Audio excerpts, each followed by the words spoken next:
It's like, okay, safety and efficacy of MMR vaccine and then allowing parents a choice. I mean, I don't see the issue. Broadly, if you're not banning the vaccine, if you're not underwriting it, people have a choice on what they can and can't do. I think the most liberating thing of the RFK quote unquote philosophy, or even the whole like just asking questions thing, is you do genuinely go, okay, so why do you give a child like 4 vaccines on the exact same day when they're 2 months old, when the Europeans do it differently? Which is better? Should we compare this versus this? Why is the hepatitis, B vaccine delivered on birth to a small infant? Does. No, but he raises those things to then just be like, that's why vaccines are bad and cause autism, okay, which is like lies and bullshit. Gavin, we were talking a little bit about how Kyle went viral the other day, but the Vanguard also went low-key viral the other day, and I was not expecting it. But I woke up really early and I saw my phone and I just saw this. And I was like, I've rolled my eyes. I was like, are you kidding me? It was some stupid representative from South Carolina. And she's like, quick, who's healthier? And it's a picture of the current head of the HHS. And it's a picture of RFK Jr., obviously. And so being quick and sassy, I said, who's the better coach? Picture of Andy Reid and then a picture of Robert Saleh, who I like, but he's also like just jacked. And he got fired earlier this season, halfway through the season, because the Jets weren't winning enough.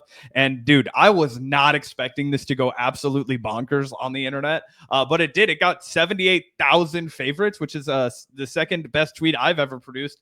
And I was pretty stoked about it. And I wanted to use this as a segue into a breaking points debate, Gavin, about RFK and if he's fit to lead the HHS. Ooh. I think you mean, is his brainworm fit to lead the HHS? Because that's who's really in charge. Let's be honest, guys. We're about to watch a real life. RFK himself stopped being in charge a long time ago. There's a new occupant of that residency. But yeah, that is a great tweet. Absolute banger. How many likes did that end up with? 78,000. Woo! Yeah, so pretty banger. Insane. Yeah. Wow. The last I saw it was at 9K, bro. I know. It got in the algorithm. Is that the biggest Vanguard tweet ever? I checked. Our biggest Vanguard tweet was an image of a Palestinian child from Time magazine that said Generation Z is the most pro-Palestinian generation of all time. And I quote tweeted the AP article that said that the government was going to ban TikTok. And I just said, I'm sure there's no correlation here. And that got 100,000 likes. But other than that, this is the biggest banger that we've ever had. Damn. I used to rack up some W's, but Zach is now responsible for the 2 biggest Vanguard tweets. You know what? I'd like to give it up to Andy Reid and my boys in the Chiefs. I sacrificed a W this weekend for this. I practiced a little bit of black magic on behalf of the Vanguard. I said, you know what? Let me get my sorcery. I was like, all right, I'm going to let the Bills win their November Super Bowl. They could be the November champs again. And then when it comes time to, hit pay dirt in January, then we're going to call and collect. But anyways, that being said, Gavin, I'm really interested in getting your take on this. I don't think you've seen it yet. And you mentioned earlier that the Republican Party is just ready to burn everything down. And I don't think that's limited to the economy. I think that they are very interested in doing that across the board. And I think that Saagar is an unlikely champion of that as well. He's about to say some ridiculous shit in this clip. It's a very long clip. It's like a 45-minute breaking point debate. I edited it a little bit. And by a little bit, I mean a lot. We have like a 10-minute clip to react to, and we probably won't get to the whole thing. But definitely check out the full debate because Krystal Ball makes a ton of great points, and Saagar is on crack. Yeah, super excited to watch this, and thank you for editing it down. I can't imagine listening to 45 minutes of Saagar defending RFK Jr. So maybe he's right about the vaccines. I know, they are crazy. I called Gavin. I was like, I'm 20 minutes in right now, and I'm pretty sure I can cut out all of this, but I'm waiting for us to hit pay dirt later on when I know it's going to be ugly. So anyway, with all that said, let's take this then. Okay, safety and efficacy of MMR vaccine and then allowing parents a choice. I mean, I don't see the issue. Broadly, if you're not banning the vaccine, if you're not underwriting it, people have a choice on what they can and can't do. I think the most liberating thing of the RFK quote-unquote philosophy, or even the whole like just asking questions thing, is you do genuinely go, okay, so why do you give a child like 4 vaccines on the exact same day when they're 2 months old, when the Europeans do it differently? Which is better? Should we compare this you hated versus the this? Europeans. I thought you hated the Europeans, Saagar. What? Now you're gonna give it up to them because it's convenient to defend RFK Jr. What? In this exact episode, this exact debate, he also talks about how it's a lie that McDonald's tastes better in Europe. Why is the hepatitis, what is it, B vaccine that's- delivered on birth to that's a not small what infant? he does. No, but He raises those things to then just be like, that's why vaccines are bad and cause autism, Okay, which is which is like lies and bullshit. And it's not just on that. Like, our friend Zed Jelani reported on a great piece about how his group also has backed this completely discredited mode of trying to communicate with people who are nonverbal autistic that involves using like, you know, a moderator who's supposedly helping them to be able to stabilize their hand so they can type out messages. And like I said, it's been like thoroughly debunked and discredited. His group push this as an actual model. And, you know, in some severe cases, there was an instance where, you know, a nonverbal autistic person was sexually assaulted because their facilitator claimed that they were in some romantic relationship. Like, fucking crazy, vile to have your name associated with that, for one. Obviously, he might not have been directly involved, but that's disgusting. So not only is it total pseudoscience, not only is it a total work to probably give people false hope and extract money from them, but they also used it to give cover to sexual assault and sexual exploitation of a vulnerable person. I mean, how many fucking scandals is RFK wrapped up in, dude? Yeah, and also, could we just take a minute to reflect? Like, this is what the discourse even is. Like this anti-vax conversation. Oh my God. I thought we had finally gotten past this after COVID. People had this like, oh, it was popular to talk about vaccines for 2 years. Finally, we're past it. Now we're really going to do this again, guys. Like, do we really have to go down this rabbit hole? I'm sorry. Like, I hate to appeal to authority. Generally, I'm about as anti-establishment as it gets. But one thing I have no tolerance for is people who don't know shit about medicine, people who don't know shit about science, like challenging the medical establishment's authority when it comes to freaking vaccines or whatever. And also, I was joking about the freaking fluoride thing. So shut up, bro.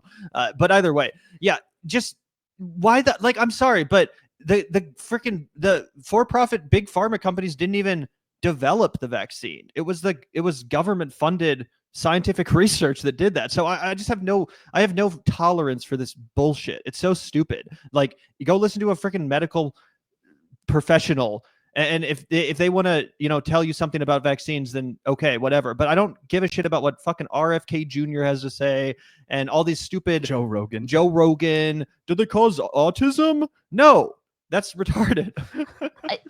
There are so many examples where whatever it is, he believes insane, like crackpot things. And so, you know, it puts me in a difficult position trying to defend this, because I have my own problems with these institutions. And I think part of why Democrats lost is because they were seen as being like the defenders of the institutions when people are like, fuck these institutions, basically. And RFK is also like, fuck these institutions. But the specifics of how you do it matter. And so if you're just taking a sledgehammer to regulatory agencies, that just means that there are going to be more snake oil salesmen. That just means there are going to be more people hawking like supplements that claim to do X and Y and Z for you that are just completely fake and bogus. That just means you're going to have less regulation. That just means you're going to have actually less investment in the. That's a great point too. And I think you kind of like began to articulate this on the show the other day when you were defending the FDA. It's not just that the FDA is like perfect. Obviously it's not. I'm sure there are aspects of the FDA that can be improved. But a lot of these Republicans and a lot of these MAGA people, they think the solution is just to get rid of it. It's like, you realize that's going to make the problems way worse. We wouldn't even know about a lot of these outbreaks of listeria or E. coli if it weren't for the FDA. You wouldn't even know about it. You'd just be eating McDonald's and getting sick and going to Chipotle and getting E. coli. Like, it would be crazy. There would not even be a system to track these sort of things.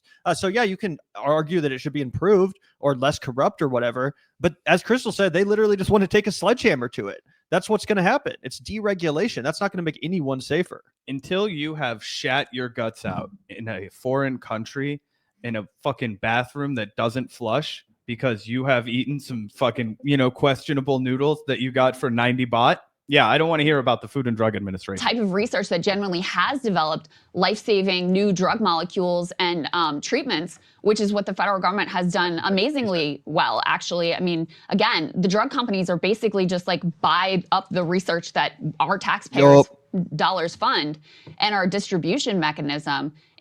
And I won't run away with this entire conversation by adding that that's how everything that we use in our fucking lives got invented. All of the technology that we rely on, it came from the military, which was all taxpayer financed and funded. Noam Chomsky does great lectures on it, but it's also true of our medical field. That's why it's a lie that we get innovation because of capitalism. We get it because of the fucking tax money that we spend on it. And, to me, what you would want is go in the exact opposite direction and have more of this actually owned by the government, having more government like options and competition like they are doing.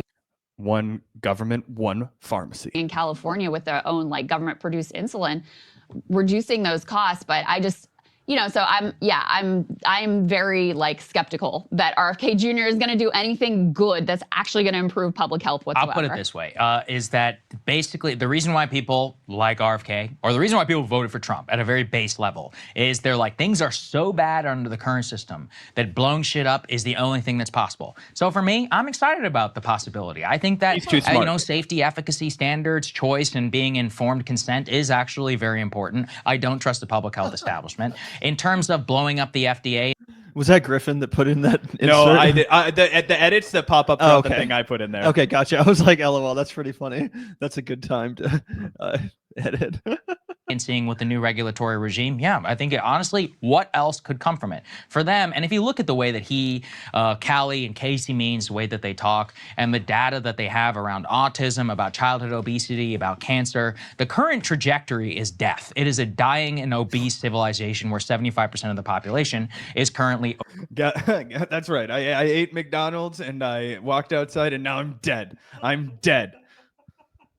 Yeah, also we have Ozempic now, so who cares? You're going to be fine. Just take Ozempic. Also, I was talking to Gavin about this. Like, I am sorry. Dude, it comes off as for as obsessed as Saagar is about his health and like, this idealistic, human being and like, oh, you should keep this away from your kids and oh, you should be meeting these fitness standards. It's like, bro, you got to be a lot more jacked if you want to start selling that to people. Like, I'm sorry, but I smoke weed like 100 times a day and I'm sure I could start you in a 5K. I'm 100% sure I could start Saagar in a 5K. Okay, so I'm like, how serious are you about your opinions about like food and health? Because I drink like, maybe 60 ounces of black coffee and, like 1.5 grams of weed. And that's basically what gets me through until dinner time. And I still feel like I could probably smoke Saagar in a fucking race. Also, there's this thing with the health community, quote unquote, where it's kind of like the horseshoe theory in politics. There's like a point where you start to become so healthy that you actually just become incredibly unhealthy. Like the people that are like, just eat raw meat or like the intermittent fasting is the key. And it's like, oh, now you're just being less healthy than people who don't actually give a fuck about their health and they just eat like normal people. You know what I'm saying? Like eating bread, it's not going to kill you. It's actually not that terrible for you as long as it's just like, not Wonder Bread or whatever, right? But some of these people will convince you that eating bread is like poison. Ingesting a single ounce of gluten is like the worst thing ever. But yeah, eat a pound of raw meat. That'll do it.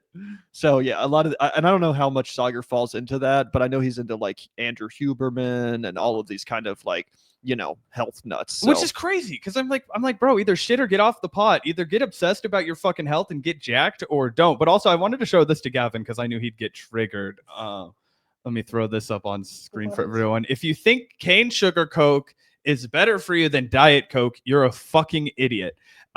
Dude, I will take cane sugar over aspartame 1 million times. Like, I don't understand. This is the same guy that fucking will consume nicotine, by the way, and shit on weed all day. Yeah, no, for real. That's so crazy. That's kind of, I don't even understand the argument for that. Aspartame is almost objectively worse than cane sugar. That's crazy. There's a new argument that people are putting out, and I don't know if it's true because I'm not a scientist and I won't lie to everybody and pretend that I am, where they're saying that it's all a lie that aspartame can cause cancer and give you tumors and shit. But everything I've ever seen growing up was that aspartame was absolutely dog shit for you and that diet soda was like poison. I've heard it can give you Parkinson's. I've heard all kinds of shit. I'm not saying that the other stuff is good. Regular sugar is good. It's all, in a sense, poison. But that's wild. Another thing, there's people that go super hard on seed oils. We've talked about that. That's Saagar too. He's really anti-seed oil. Super oil. into seed oils. And so is RFK. And again, it's like they're probably right about some of them, but a lot of them will also literally make the argument that like butter and tallow, beef tallow, it's like healthier for you to consume that than it is olive oil, which again is just outrageous. Olive oil is objectively healthy for you. Yeah, it's crazy. It's like obviously canola oil and vegetable oil. Yeah, you should avoid that, right? But if I have really good avocado oil, or if I have really good grapeseed oil, I don't know about grapeseed oil. That maybe I shouldn't count that one. I do know avocado oil and like good regular olive oil, all that kind of stuff. It's actually way better for you than butter, for sure. And by the way, I'm not in favor of freaking banning Diet Coke. I like a Coke Zero myself. Oh, dude, we're not in favor of a nanny state, but I don't believe that you should be lied to and say that like, oh, aspartame is actually better for you than sugar like that. Anyway, I hope that he's right about aspartame because I consumed a lot of Coke Zero back in the day. Dude, Gavin was a degenerate Coke Zero guy. That was back when I was still crushing Dr. Pepper. Now I don't drink soda. Once you cut soda out of your life, I feel like it becomes so sweet if you drink the real soda again, which is why people start drinking Coke Zero or why people start drinking Diet Coke, because it's like very cloyingly sweet. Like you're not going to drink. Or because they have diabetes. Or because they have, well, yeah, I guess that's true. That's also a problem in America. Anyway, there's a few more minutes of Saagar being crazy if you want to take this in. Overweight. On Ozempic, one of the things that I actually like about RFK Jr. is that he's not a prescriber first. He's not a prescription drug person first. I have deep skepticism around statins, Ozempic, and all of these other things in terms of their long-term overall effect and the general idea that you must rely for your entire life on a drug company to basically provide you with life, because it's a very convenient economic relationship between you and said thing. We don't know what the overall impact is going to be on children who are taking Ozempic. Oh, no worries, Saagar. Why don't we just nationalize the healthcare industry and then remove the profit margin, and therefore then we'll just have people, getting the best authentic care. I actually agree, Saagar. Great point. I mean, we're talking about literally slowing down someone's gut at age 13 years old. At the same time, we're learning a lot about the gut brain, the gut-brain barrier. Oh my God, the gut microbiome. You heard one episode of Joe Rogan Experience with Dr. Rhonda Patrick, and now you're drinking kombucha. Like the rest of the hippie community didn't know that kombucha's been good for you my whole life and way before I was born. Wait, one day he's going to start talking about how yerba is way better for you than energy drinks and Monster. Yeah, great. Yeah, it's so weird to see this weird like intersection of the hippie right and the hippie left, but like Saagar, like he's cool with those sort, like the kombucha and the gut stuff, but then he draws a line at weed and cannabis. Like that's a no, even though it's completely natural and 100% healthy. You know what I'm saying? It's so dumb. It's like you're going to defend Diet Coke, but not weed. You're like, what is this? It's such a weird like mishmash of different health ideologies. And then he also defends nicotine now. It's like, what? And not even actual tobacco, but like Zins. Yeah, in pouches. And he also always has those like ghost energy drinks around. I'm like, bro, you do not practice what you preach at all. You're like fucking RFK eating McDonald's. And the impact of the gut on mental health and depression and all these other things. He likes and advocates for natural quote unquote remedies. I mean, even the whole raw milk thing. And this is where I think he is generally correct on the public health establishment. There are some things like the public health people who are quote unquote banning raw milk and say it's right. It's like, look, if you look at the data, is it slightly more like unsafe? Yeah, but it's at the same time like there's so many other things that are out there which are not banned, which are 15,000 times worse for you. If people want to drink raw milk, let them drink it. But we can't let them smoke pot. Got it. And get diarrhea, be my guest. No, but it's not just that. It's like, look, if they believe in this, I mean, there are, like you just pointed out, under FDA does not look at any of these supplements. There are things you can buy over the counter which are 10 to 15,000 times. Saagar's running on the right to shit yourself. But that's kind of my point, Saagar, is that a lot of these diets cause diarrhea. I remember when Joe Rogan did the all meat diet, he was like, you wouldn't believe the fountain of feces that erupted out of my anus. Yeah, that's not good for you. Like, you fucking idiot. Bro, I have to code my shit's black, and I actually have to hold on to an anchor I set on the floor so I don't shoot myself up and bang my head on the ceiling because it's real fucking force. So RFK and people with his mindset and a lot of his supporters are endlessly skeptical of actually FDA approved drugs, which do have to go through a rigorous process. Is that process perfect? Is there, of course. But there is a rigorous process in place to prove efficacy, okay? And then they're endlessly credulous about some bullshit supplement because it's got a natural health whatever or some weird remedy that they read on the internet that has absolutely no efficacy and is just being sold by a literal snake oil salesman. That's my issue. And, with regard to RFK, Yeah, it's like that proto meme, the Drake one, where it's like, double-blind study tested pharmaceuticals. Some shit I heard about on Joe Rogan Experience. has been skeptical over whether HIV actually causes AIDS. He thinks COVID was created by Jewish people and Chinese people and doesn't affect them. He thinks Wi-Fi causes cancer. He thinks different chemicals are making kids trans. He's anti-vax. I mean, it's just like he thinks antidepressants are the reason for mass shootings. There's just nothing. Well, actually, that one, there's the most efficacy for that one. Oh my God, SSRIs are not causing school shootings. It's your draconian gun policy, you fucking moron. No, So there's not. No, Probably yeah, most no, mass shooters are actually probably need to be on more meds. No, It's the real problem. Actually, True. most of them are addicted Thank to you. weed and antidepressants. Oh But that's my- a whole other what? story that people aren't ready for. School But shootings. No. But I On was- but hold antidepressants on, and I was- SSRIs, I think he's. I know. Do you have anything to add before we play the rest of this? Because I knew you would think that was absolutely hysterical. It's pot and antidepressants that's leading to school shooting. It's a miracle I got out of school alive. You know, it was crazy. It was like after I got the closest thing I could compare it to, Gavin, being a high schooler that was on medication and weed, was right after I got the COVID shot. I just had I had a compulsion to break my Windows computer that I just could not explain. Fortunately, I had, good conservative roots that, led me on the That's right. insane, though. I know, it's a crazy thing to say. But I was critical of this when it was inside of the Democratic Party too. This complete rejection, like belief that anything that's natural, like weed, must inherently be less harmful and less bad for you, right? You're Like a freaking plant. That's I hate this shit from people that want to say, "Oh, weed isn't natural because it's now genetically modified." Guess what? All of our fucking food is genetically modified. You know what an actual banana looks like? Not even close to what a current day banana looks like. Same with every other fruit and vegetable that enters your fucking body. It's still natural. Yeah, that's just like modern day agriculture. You sound like a freaking Amish person or something. Like, what are you talking about, bro? And to be fair, I do have a soft spot in my heart for heirloom produce. I think that, we have bastardized a lot of our seeds and stuff in this country, but the least of our concerns is cannabis. Nature provided it, it must be better for you. And that's just not true. And I think it can lead to very damaging outcomes, as we've seen. Like I said, when RFK Jr. has had impacts on people's health, you ended up with 80-some people in Samoa dying. Right, but the thing is that when you're talking about damaging outcomes, look at the damage of the public health infrastructure. And like it's a million times worse. I think you have to ask yourself, though, why?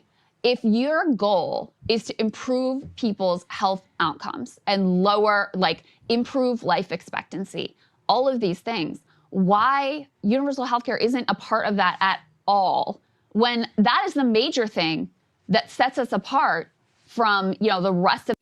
Yep, I totally agree with that. Another great policy that I think people like RFK should actually pursue if they're serious about this. How about we take a cue from Europe and ban advertising from pharmaceutical companies on the airwaves of cable television? Why are CNN, Fox News, and MSNBC all funded by pharmaceutical companies who get to fill the airwaves with propaganda for their products? I mean, and that's an example of, a real instance of corruption. Yeah, they are pushing these products on people that might not actually need them. And they're also corrupting the hell out of our media apparatuses in the process. So talk about that. There are legitimate instances of corruption. And obviously if RFK actually accomplished that, I would give him credit. But I have you heard him talk about that? No, I think the only similar countries that allow it are like Brazil and New Zealand. The last time I checked, it's pretty crazy. So yeah, it's a good thing for him to focus on, but we know what he's going to be focusing on. He's going to be, focusing on the Moderna vaccine, and he's going to be talking about weird shit like that instead of anything constructive. The developed world who have not seen these massive declines in terms of their, life expectancy. And is it the only thing? No. But is it a critical part? Any honest conversation has to say that is a critical part. But that would require going after the health insurance. That would require something other than libertarian, you can drink your raw milk and whatever approach, and just destroying the FDA and destroying the NIH and just burning it all down, as you said. And I do think I think you're right that there's a big instinct among the public that just screw all these institutions, let's just burn them all to the ground. And RFK channels a lot of that. But if you don't, this is sort of I feel like there's a lot of Republicans that really fetishize this idea of we need to take on the food industry. We need to get all these additives out of food. We need to get all this crap out of our food. We need to be more like Europe. I feel like there's there's this big fetishization of it happening. But I have a feeling if it actually were to happen, people would be pissed in this country because we still are Americans after all. And I have been to Europe. I've been to the grocery stores in Europe. Guess what? The snacks suck. You can't get good munchies in Europe at a grocery store. It's very hard. A lot of the food there is just not the kind of shit that Americans are used to eating at this point. So actually, Zach, even if RFK was successful in like making America more like Europe in that sense, I feel like it could actually incur significant backlash from the very base that got Trump elected.